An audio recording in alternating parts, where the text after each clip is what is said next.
When it comes to stills photography, there are some basic principles that you have to follow, although you don't, because the best people break the rules. Shooting photography and video are obviously interlinked, but there are some very different basics when shooting your photography. There are many different modes on your camera settings: aperture priority, shutter speed priority, ISO priority.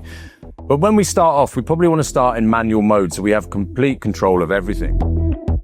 So if you're taking portraits, you know that your subject isn't going to be moving very much. So we can get away with a low shutter speed, say 1/50th, 1/100th of a second. But we want to really isolate them from the background. We do that by using a low aperture, 2.8 to 4, something like that.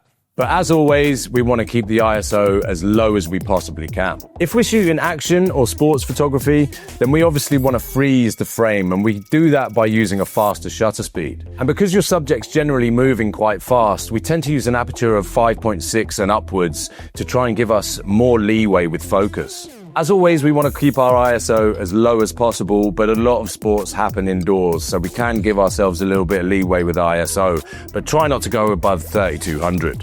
White balance. Now, if you want to be quick and if your white balance is changing a lot, then auto white balance could be the one for you.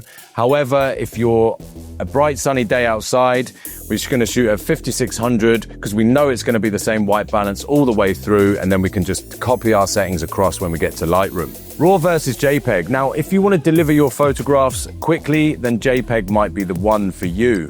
But if, like me, you want to lovingly go through every single photograph and make it its very best, then RAW is definitely the one for you. RAWs will give you much more flexibility in post.